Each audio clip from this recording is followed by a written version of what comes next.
Este é o único canal no YouTube que tem a Bíblia comentada versículo a versículo. Por isso que vamos junto nessa jornada, nessa caminhada, e eu te convido a estar comigo. Seja bem-vindo, muito bem-vindo ao nosso canal. E o tema desse vídeo é o seguinte: Deus tem promessas de fertilidade e domínio.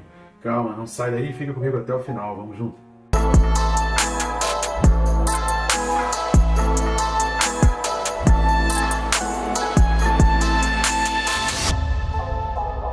Antes de mais nada, querido, inscreva-se no nosso canal, clica aí, é bem rápido e fácil, vai clicar no botão que está aí embaixo, inscrever-me, pronto, você já vai estar inscrito. Eu recomendo também clicar no sininho. Por que clicar no sininho? Por dois motivos: por disciplina e também para você ficar atualizado com as informações que estão no canal. Disciplina, porque a gente sempre deixa para estudar a Bíblia depois, né? Amanhã eu estudo, amanhã eu começo, sempre aquela história parece academia, né? Então aquelas promessas de final de ano, agora vai, e esse agora vai, e esse depois, e essa segunda-feira, não chega nunca. Quando você clica no sininho, você é disciplinado, porque de segunda a sábado nós temos vídeos aqui às 6 horas da manhã para te despertar e te disciplinar a estudar a palavra, que deve ser a tua prioridade do dia. Você deve colocar como prioridade na tua vida conhecer a palavra de Deus. E a gente tem colocado aqui esses vídeos, a novidade, então você vai recebendo ali a recomendação, assim como vídeos que vão instruir, fazer você meditar, alguns até para distrair, para arejar um pouco a mente, outros para trazer conhecimento, uma notícia importante, um fato importante, mas o fato é que você vai se atualizando naquilo que está acontecendo no canal. Show de bola, né? Então vamos lá, o texto desse vídeo está na carta aos Hebreus, capítulo 11, versículo 20. Hebreus 11, versículo 20 diz assim: Pela fé, igualmente Isaque abençoou a Jacó e a Esaú, acerca de coisas que ainda estavam para vir. A gente vai ver aqui exatamente essa distinção das bênçãos, mas a gente vê que Isaque abençoou Jacó, abençoou Esaú. Agora, ele teve também uma semelhança com Abraão. Que semelhança é essa? Se você ficar até o final do vídeo, você vai descobrir qual é essa semelhança que o autor aos Hebreus faz questão de enfatizar para deixar para os seus leitores. E não só para aqueles daquela época, como para nós também. Então são ensinos de muita importância que a gente precisa ter muito bem claramente na nossa mente. E a gente vai exatamente, obviamente, começar a observar isso lendo o texto onde estão as bênçãos. Só que antes, deixa eu fazer um pedido para você. Nosso trabalho aqui é totalmente independente, a gente não tem aqui ajuda de nenhuma instituição, e o nosso objetivo é crescermos juntos, é alcançarmos juntos outras nações, outros povos, outras pessoas. Comprando passagem, pagando hospedagem, alimentação, né, diária, talvez de hotel, lugar para ficar, é muito custoso. A gente pode chegar a mais pessoas espalhadas pela face da terra muito rápido e fácil, e de uma maneira muito barata. Você pode estar nos ajudando nessa jornada, nesse ministério, de várias formas. Uma delas, que é grátis, não vai custar nada para você, além de ser rápido e fácil, é o famoso triplo C: curtir, comentar e compartilhar. Curtindo e comentando, você está mostrando para o YouTube, e aí ele tem uma programação que ele começa, obviamente que ele não é qualquer vídeo que ele vai sair mostrando e recomendando para as pessoas. Ele precisa entender que esse vídeo é legal, que esse vídeo é bom, que esse vídeo tem um conteúdo. Por isso, às vezes, até ele faz aquelas perguntas, né? Esse vídeo foi importante, foi bom, essa recomendação e tal. E assim ele vai construindo com cada pessoa uma particularidade para fazer as recomendações do vídeo. Quando você curte e comenta, você está exatamente aumentando essa abrangência, aumentando o alcance que o vídeo pode ter no YouTube. Agora, quando você compartilha, você vai muito além dessa recomendação do YouTube, e você pode fazer esse vídeo chegar a pessoas que nunca receberiam uma recomendação, uma indicação do YouTube. Agora, uma outra maneira também, você está ajudando o nosso canal, assim como o nosso ministério, é indo aqui nesse QR Code que está aqui do lado, ou no primeiro link que está na descrição do nosso vídeo, que vão abrir o mesmo menu. Tanto o QR Code quanto o link da descrição vão abrir o mesmo menu. O que você vai encontrar nesse menu? Maneiras pelas quais você pode adquirir esses livros, cujas capas estão aparecendo aqui do lado, que é o Quem se Importa com Deus e o Perca Peso Tirando a Trave do Olho. Quem se importa com Deus é aquela ajuda, sabe aqueles questionamentos? Por que existe tanta maldade no mundo? Por que Deus faz isso? Por que Deus esqueceu de mim? Por que Deus não se importou comigo quando eu estou passando por essa situação? Onde estava Deus quando aconteceu isso tudo comigo? Esse tipo de questionamento, esse livro Quem se Importa com Deus vai ajudar muito. E o Perca Peso Tirando a Trave do Olho ajuda no fortalecimento do processo de santificação. A salvação é um ato, mas a santificação é um processo dia após dia, e esse livro é de fundamental importância, é um livro que não pode faltar se você quer falar sobre santificação, dar aula sobre santificação, ou mesmo fortalecer a sua vida nesse processo. Tá legal? Então vamos lá? Primeira coisa, obviamente, a gente precisa ir lá ao texto onde estão as bênçãos de Isaque, que Isaque proferiu para Jacó, para Esaú. Então vamos lá para Gênesis capítulo 27, nós vamos ler dos 26 ao 40. Gênesis 27, do 26 ao 40. Então lhe disse Isaque, seu pai: Chega-te e dá-me um beijo, meu filho. Ele se chegou e o beijou. Então o pai aspirou o cheiro da roupa dele e o abençoou e disse: Eis que o cheiro do meu filho é como o cheiro do campo que o Senhor abençoou. Deus te dê do orvalho do céu e da exuberância da terra, e fartura de trigo e de mosto. Sirvam-te povos e nações te reverenciem. Sê senhor de teus irmãos, e os filhos de tua mãe se encurvem a ti. Maldito seja o que te amaldiçoar, e abençoado o que te abençoar. Mal acabar Isaque de abençoar a Jacó, tendo este saído da presença de Isaque, seu pai, chega Esaú, seu irmão, da sua caçada. E fez também ele uma comida saborosa. E trouxe a seu pai e lhe disse: Levanta-te, meu pai, e come da caça de teu filho, para que me abençoes. Perguntou-lhe Isaque, seu pai: Quem és tu? Sou Esaú, teu filho, o teu primogênito. Respondeu.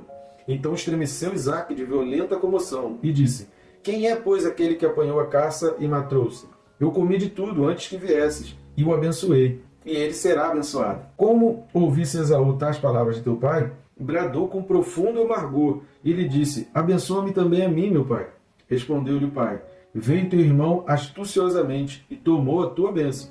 Disse Esaú: Não é com razão que se chama ele Jacó, pois já 2 vezes me enganou. Tirou-me o direito de primogenitura, e agora usurpa a bênção que era minha. Disse ainda: Não reservaste, pois, bênção nenhuma para mim? Então respondeu Isaque a Esaú: Eis que o constituí em teu senhor, e todos os seus irmãos lhe dei por servos. De trigo e de mosto o apercebi, que me será dado fazer-te agora, meu filho. Disse Esaú a seu pai: Acaso tem uma única bênção, meu pai? Abençoa-me também a mim, meu pai. E levantando Esaú a voz, chorou.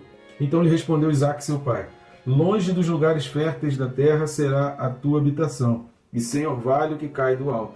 Viverás da tua espada e servirás a teu irmão. Quando, porém, te libertares, sacudirás o seu jugo da tua cerviz. A gente fica até com pena de Esaú aqui, né? Mas a gente vai chegar lá, nesse vídeo a gente vai comentar um pouco mais a respeito disso. Isaque não deixou de abençoar Esaú, ele deixou a sua bênção e ele então abençoa a Esaú. Agora, a gente precisa entender o que Deus disse lá em Gênesis 25, 23. A gente precisa analisar as situações, é por isso que a gente sempre fala o seguinte: existe sempre 3 verdades. Quando tem alguma situação de desavença, alguma situação de desencontro, existem 3 posições que a gente precisa considerar. As 2 posições relacionadas a cada lado, a pessoa A, a pessoa B, aqui no caso Jacó e Esaú, cada um tem a sua verdade, cada um tem a sua versão, e existe a verdade, que na maioria das vezes é completamente diferente das verdades das partes envolvidas naquele litígio, naquele problema. Então a gente nunca pode considerar uma terceira verdade que vai além do que os 2 lados estão dizendo. Isso serve para tudo na vida, isso é um princípio para qualquer situação na tua vida.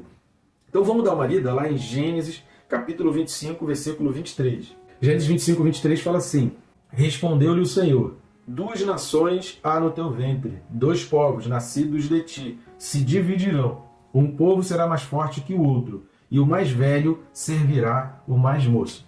Certamente que Isaque tinha a lembrança dessa promessa de Deus quando os 2 ainda estavam no ventre. Os filhos lutavam no ventre dela, então ele disse: Se é assim, por que vivo eu? E consultou o Senhor, e respondeu-lhe o Senhor. Então depois dessa concepção, com os bebês ainda no ventre, Jacó recebe de Deus esse recado, e certamente lá na hora da bênção, ele tinha esse pensamento que Deus havia falado ainda no ventre, que o mais novo que seria o senhor do mais velho, que o mais velho serviria ao mais novo. E aí nós podemos aprender 2 coisas importantíssimas aqui. A primeira coisa é que é o seguinte: ao contrário do que algumas pessoas têm falado hoje, que o feto ainda na barriga ainda não é uma vida, ainda não é um ser. É engraçado que o ovo de tartaruga é um ser, mas o feto na barriga não é um ser ainda, não é um ser humano, não é considerado alguém com vida. Com 5 meses de idade não é considerado alguém com vida. É uma viagem assim, de muita maldade, de muito ódio, uma pessoa que pensa que um bebê com 1 mês de gravidez não é uma vida, não é um ser humano.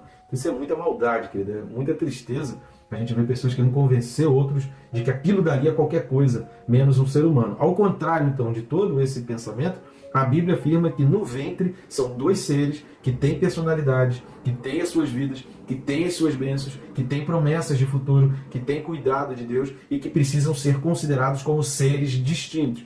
quando a gente lê aqui Gênesis capítulo 25, isso vai ficar evidente que ainda no ventre eles são seres distintos, são seres que têm personalidade, são seres que já demonstram o seu caráter. Então esse texto de Gênesis 25 deixa muito claro e evidente essa questão de que o feto, ainda no ventre, ele tem promessas, ele tem futuro, ele é uma personalidade, ele é uma persona, ele tem o seu caráter já sendo formado e demonstrado ainda no ventre. E uma outra coisa que a gente precisa observar é que as promessas de Deus não se limitam às nossas atitudes. As promessas de Deus vão além das nossas atitudes. Agora, existem atitudes que podem mudar completamente uma direção, que podem fazer o rumo ser completamente diferente e chegar a situações completamente diferentes. Agora, a gente não pode deixar de entender que é o seguinte: Deus cumpre além de nós. Jesus ele fala assim, olha, se vocês não pregarem, Deus faz suscitar pedras, das pedras Deus faz suscitar filhos de Abraão que vão pregar e que vão anunciar. Ou seja, a promessa de Deus ela vai se cumprir apesar de nós. Ou seja, nós é que precisamos ter o interesse e a vontade de fazer parte dessa promessa, de estar dentro desse contexto, de fazer parte desse plano de Deus. Então precisa haver um interesse nosso de entrar no plano que já existe. Mas Deus vai realizar aquilo dali. Como dizia meu pai, né? Comigo ou semigo. Deus vai realizar aquilo dali. Eu é que preciso me sentir agraciado e entender que eu posso ter o privilégio de participar daquilo dali. Só que quando a gente fala dessa questão que uma atitude pode mudar tudo, será que uma atitude de Esaú poderia ter modificado, poderia ter trazido Deus? Será que aquele momento que a gente leu aqui de Gênesis 27, que a gente chega a ficar com pena de Esaú, né? A gente chega a ficar triste com o que está a situação, aquele momento ali de pedir a bênção de Esaú. Mas será que alguma coisa anterior poderia ter mudado todo aquele cenário? É aquela questão do efeito borboleta. Se você não assistiu, assista o filme Efeito Borboleta. É muito interessante a gente observar isso. Uma pequena atitude pode modificar um monte de coisa lá na frente, pode modificar um monte de consequências, pode gerar consequências ruins, como pode gerar consequências boas, dependendo de atitudes, de momentos, de situações que a gente pode decidir. Por exemplo, vamos ver Gênesis capítulo 25, do 27 ao 34. Gênesis 25, do 27 ao 34, fala assim: cresceram os meninos, Esaú saiu perito caçador, homem do campo. Jacó, porém, homem pacato, habitava em tendas. Isaac amava Esaú, porque se saboreava de sua caça. Rebeca, porém, amava Jacó. Tinha Jacó feito cozinhado, quando esmorecido veio do campo Esaú, e lhe disse: peço-te que me deixes comer um pouco desse cozinhado vermelho, pois estou esmorecido. Daí chamar-se Edom. Disse Jacó: vende-me primeiro o teu direito de primogenitura. Ele respondeu: estou a ponto de morrer, de que me aproveitará o direito de primogenitura? Então disse Jacó: jura-me primeiro. Ele jurou e vendeu seu direito de primogenitura a Jacó. Deu, pois, Jacó a Esaú pão e cozinhado de lentilhas. Ele comeu e bebeu, levantou-se e saiu. Assim, desprezou Esaú o seu direito de primogenitura. Lá na frente ele vai chorar. Ah, mas Jacó me enganou, Jacó me iludiu. Porque tem muita gente que adora ficar botando a culpa no diabo. A culpa é do diabo, foi o diabo, foi a serpente que me enganou. Isso é desde o princípio, desde lá de Gênesis 3, que Deus vai... se direciona para Adão, Adão põe a culpa em Eva, e Deus se direciona para Eva, Eva põe a culpa na serpente. Então a gente adora terceirizar as nossas responsabilidades, mas a gente precisa entender que a gente precisa assumir a responsabilidade. E decisões a gente precisa tomar ponderadas, a gente precisa pensar nas decisões. Repare que Esaú teve um momento de pensar. Ele pensou: poxa, eu estou com fome, Jacó está querendo a minha primogenitura. Qual das duas coisas eu vou dar preferência? Lembra que a gente falou, se você não assistiu, assista ao vídeo anterior, no vídeo passado, a gente fala disso, que a nossa fé precisa ser demonstrada com a nossa vida, a gente precisa viver pela fé, a nossa fé precisa ser demonstrada com a vida, mas são nas situações de desafio, são nas situações de prova. Deus colocou Abraão à prova, que a gente viu no vídeo passado, e Abraão passou no teste do caráter, porque a fé, ela não pode ser um item acessório, que diante de um desafio, a gente até citou o exemplo do incêndio, né? No momento de incêndio, eu peguei um monte de coisa que não importava e deixei a fé lá para queimar.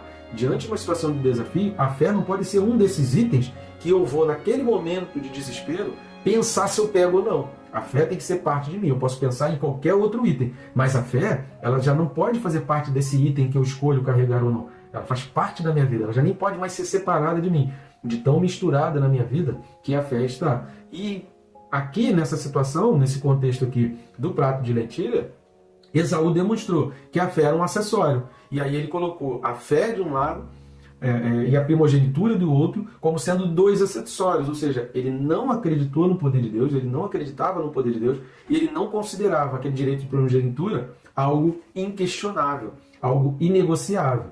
Muita gente transforma o céu, transforma a eternidade com Deus, transforma a pátria celestial em algo negociável. Então, às vezes, ele negocia. Eu estou com prazer, eu quero satisfazer o meu prazer, eu quero satisfazer os meus desejos. Então, de que me vale essa bênção lá na frente? De que me vale esse futuro? De que me vale essa pátria celestial agora? Se eu estou com desejo, se eu estou com prazer, se eu quero me satisfazer, se eu quero uma satisfação de uma necessidade momentânea. Estão entendendo? Então, o fato de considerar a pátria celestial e a fé como itens acessórios com os quais ele pode sair, carregar ou não, isso jogou para Esaú e fez aquela atitude de Esaú, mostrou que ele realmente não acreditava naquilo.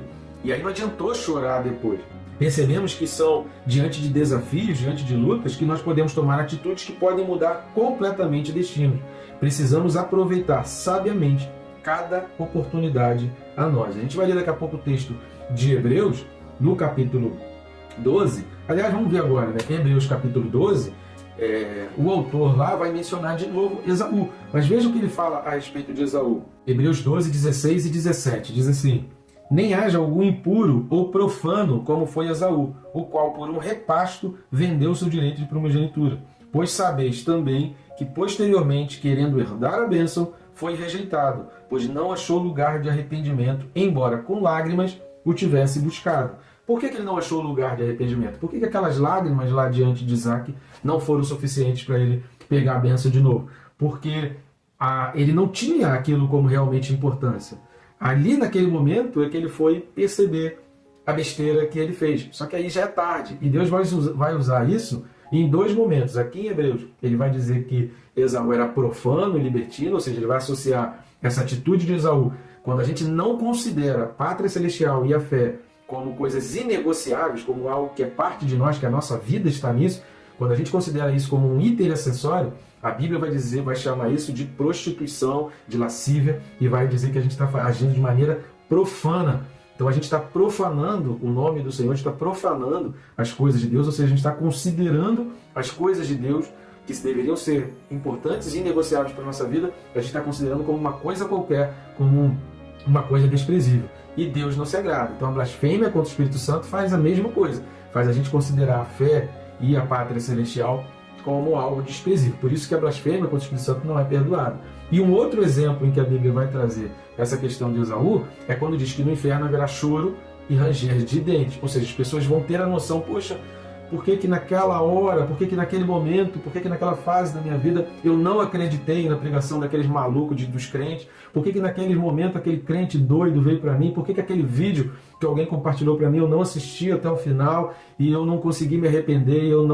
E aí lá naquele momento vai ser tarde demais, porque a gente precisa aproveitar, e a gente já falou sobre isso, tem vários textos aqui na Carta aos Hebreus que já estão gravados, aí você pode acessar, é só você pesquisar aí o versículo que fala que o autor dos Hebreus ele diz que a gente precisa aproveitar o momento que se chama hoje. Então é o hoje e é o agora que a gente precisa ponderar. E se a pátria celestial e a fé são itens acessórios que eu coloco em negociação, que eu coloco diante de uma mesa para negociação, significa que a minha fé está alicerçada em coisa totalmente errada. Tá certo? Vamos lá para Hebreus 11 ainda, para a gente finalizar, só mais duas coisas que é importante a gente comentar nesse versículo. A expressão igualmente, aqui do versículo 20, na realidade é a palavra cair, que significa e também, até mesmo. Isso está fazendo uma referência a Abraão, porque assim como Abraão, Isaac também estava com o futuro em mente quando ele fez aquelas promessas e quando ele deu as bênçãos. Ou seja, tanto lá na vida de Abraão quanto na vida de Isaac, tanto na bênção de Isaac para Jacó e Esaú, Deus deixa bem claro para nós que a nossa vida terrena, que a gente conquista nessa vida terrena, isso é passageiro, isso é temporário, isso é só um meio, isso é transitório, porque o objetivo correto, concreto, é o futuro, é a nossa pátria celestial. Esse deve ser o destino pelo qual nós devemos nos preocupar. Reparem em Hebreus 11:16, que a gente já tem também um vídeo referente a esse versículo. Mas agora aspiram a uma pátria superior, isto é, celestial. O autor dos Hebreus ainda faz questão de explicar qual é a pátria superior, é a celestial. É isso que precisa ser inegociável na minha vida. Então, diante de qualquer situação, jamais eu posso pensar em colocar a minha entrada na pátria celestial numa mesa de negociação, numa mesa de troca. Jacó fez o teste, Jacó fez ali como Deus fez com Abraão, pôs Esaú à prova, só que Abraão passou e Esaú não passou. E a terceira coisa e última, Deus promete terra produtiva, Deus promete fertilidade, Deus promete multiplicação e domínio. A bênção de Isaac para Jacó simbolizava essa fertilidade e domínio, simbolizava fertilidade e multiplicação, terra produtiva. Repare que a bênção para Esaú é que ele ficaria longe da terra produtiva. E isso nos lembra algo que é muito importante, que foi a primeira bênção para o primeiro homem que surgiu na história da humanidade. Por isso vamos encerrar esse vídeo lendo Gênesis capítulo 1, 26 ao 28. Gênesis capítulo 1, primeiro capítulo da Bíblia, versículos de 26 a 28, fala assim: Também disse Deus, façamos o homem à nossa imagem, conforme a nossa semelhança. Tenha ele domínio sobre os peixes do mar, sobre as aves do céu, sobre os animais domésticos, sobre toda a terra e sobre todos os répteis que rastejam pela terra. Criou Deus, pois, o homem à sua imagem, a imagem de Deus o criou. Homem e mulher os criou. Deus abençoou e lhe disse: Sede fecundos, multiplicai-vos, e enchei a terra, e sujeitai-a, dominai sobre os peixes do mar, sobre as aves dos céus, e sobre todo animal que rasteja pela terra. Repare que Deus está falando aqui de fertilidade, de terra fértil. Deus está falando de multiplicação, de crescer, de multiplicar, de dominar a terra, de ser fértil, de plantar e de colher. E Deus está falando de domínio sobre todas as outras coisas. É exatamente a mesma bênção que Isaac deu para Jacó, que nações iriam se sujeitar. Ou seja, nós hoje, como descendentes de Abraão, como descendentes de Jacó, de Israel, nós temos sobre nós essa bênção de fertilidade, de multiplicação e de domínio. A esterilidade física não pode comprometer a nossa multiplicação espiritual. Se fisicamente nós temos algum tipo de esterilidade, a gente precisa entender que a gente pode cumprir essa bênção de maneira muito maior. Conheço pessoas que não tiveram filhos na carne, mas a quantidade de filhos espirituais, a quantidade de pessoas que essas pessoas levaram a Cristo, é até incontável, não dá nem para dizer que são milhões ou bilhões, é incontável, porque ela ganhou pessoas que ganhou outras pessoas, e essas outras pessoas que ganharam outras pessoas, ou seja, foram várias gerações, não só aquelas primeiras que ela alcançou para Jesus, mas o que aquelas primeiras que foram alcançadas por ela e que conheceram Jesus através dela, foram passando adiante e criando outras gerações. Então a nossa esterilidade física, material, não caminha junto com a promessa de Deus de fertilidade, de multiplicação espiritual e de domínio sobre todas as coisas. O grande problema é que o ser humano, com a queda e com o pecado, ele começa a se sentir inferior demais, pequeno demais, menor demais, e aí ele perde todo o domínio. Tá bom, gente boa? Que Deus te abençoe, rica e abundantemente.